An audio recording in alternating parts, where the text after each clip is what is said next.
আসসালামু আলাইকুম ভাই বোনেরা, কেমন আছেন আপনারা সবাই? আশা করি যে যেখান থেকে দেখছেন ভালো আছেন, আর আমরাও আলহামদুলিল্লাহ ভালো আছি। এখানে 5 কেজি মাংস নেওয়া হয়েছে গরুর। তো গরুর মাংসগুলোকে নিয়ে আব্বা প্রতিবারই ঈদের দিন এইরকমভাবে মাংসগুলোকে ম্যারিনেট করে নেয় মশলা দিয়ে এবং নিজের হাতেই রান্না করে। এটা আপনাদের সাথে শেয়ার করতেছি এই জন্য যে এটা আমার একটা ভালো লাগার অংশ। গরুর মাংস রান্না সবাই করতে পারে, বা আমরা রান্না বান্না সবাই করতে পারি। তো আমার বাসার বৈশিষ্ট্যটা আর কি শেয়ার করা আপনাদের সাথে। যদিও বা এর আগেও দেখেছেন আপনারা যে উনি রান্নাবান্না খুব ভালো পারে। তো আদা বাটা, রসুন বাটা দিয়ে এবং বিভিন্ন মশলা দিয়ে এগুলাকে ম্যারিনেট করে রেখে দিবে ওনার। এটা হচ্ছে আমি অনলাইনে অর্ডার করে এনেছিলাম কাচ্চি মশলা, আবার এটা রেজালা মশলা। তো আমি কাচ্চি আর রেজালা মশলা দুইটাই আনছি। তো এটা হচ্ছে রেজালা মশলা। তো গরুর মাংসটা কিন্তু রেজালা একটা ফ্লেভার আনার জন্যই রেজালা মশলা দিয়ে 1 বাটি টক দই দিয়ে দিল। তো এগুলা কিন্তু ম্যারিনেট করে রাখলে অনেক সুন্দর একটা গন্ধ আসে এবং মাখার মধ্যেই বেশ চমৎকার একটা রান্নার লোভনীয় ব্যাপারটা মাখার মধ্যেই চলে আসে, লুকটা ঠিক লোভনীয় হয়। তো এই হচ্ছে আমাদের রান্না বান্নার আয়োজন। কিছুই না, শুধু আজকে গরুর মাংস, আর আমরা রাতের বেলা গরুর মাংস খাবো আর হচ্ছে রুটি দিয়ে খাবো এই জন্যই।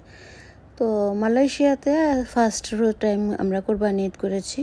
আর নিয়ার বা ঈদের সময় আসাতে মানে একটু পর দেরি হয়েছে ওনার আসতে। তো বাংলাদেশ থেকে আইসা উনি রাতের বেলা এগুলো রান্নাবান্না করতেছিল, আর আমরা আসলে এই রান্নাটার জন্য সবসময় ঈদের মধ্যে অপেক্ষা করি। মরিচের গুঁড়া, হলুদের গুঁড়া আর হচ্ছে যত মশলা আছে আর কি, মাংসের মশলা যা লাগে তা সবই দিছে। আপনারা জানেন কি কি লাগে। আমি আবারও বলতেছি, আসলে এটা শেয়ার করার মানে হচ্ছে আমার স্মরণে থাকা বা আমার সামনে থাকা বা আমাদের মধ্যে একটা ভালো লাগার জিনিস যে উনি রান্না করে আমাদেরকে খাওয়ায় এবং নিহা আলিফ খুব এনজয় করে। আমি নিজেও এনজয় করি খুব, আমার খুব ভালো লাগে। কারণ এই জিনিসটা আসলে প্রতিদিন তো আর সম্ভব হয় না। এই যে ঈদের সময় যে ব্যাপারটা শেয়ার করে, মানে উনি যে আমাদেরকে যে সময়টা দেয়, সেই জিনিসটা আপনাদের সাথে আমি শেয়ার করছি। কারণ আমার কাছে বা আমাদের পুরা ফ্যামিলির কাছে এই জিনিসটা মারাত্মক আকর্ষণীয় এবং মূল্যবান। বিকজ উনি সবসময় সময় পায় না, ওনার রান্না খুবই মজা। যারা যারা খেতে চান অবশ্যই তাদেরকে খাওয়াবো ইনশাআল্লাহ। তা আমাদের পরিবারের সবাই ওনার রান্না পছন্দ করে।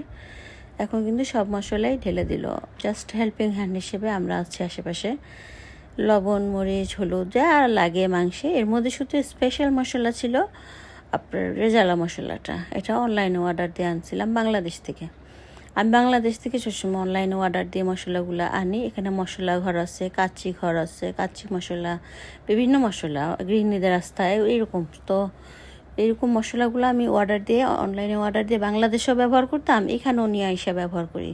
কারণ এগুলো ব্যবহার করতে মানে এগুলার স্মেল আমার খুব ভালো লাগে।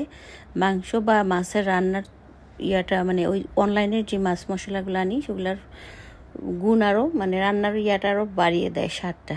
তো এবার কিন্তু ঢাকা দিয়ে চুলায় বসাই দিবে এবং নাড়তে নাড়তে রান্নাটাও শেষ হয়ে আসলো। এতক্ষণ ধরে আপনাদের সাথে রান্নাটা শেয়ার করা হলো। আর আপনাদের দেখেন রান্নাটা কিন্তু কষাতেই হয়ে যাবে। আর এভাবেই রান্নাটা সম্পূর্ণ করলো নিহার আব্বা। তো এখানে আজকে এই পর্যন্ত, আল্লাহ হাফেজ।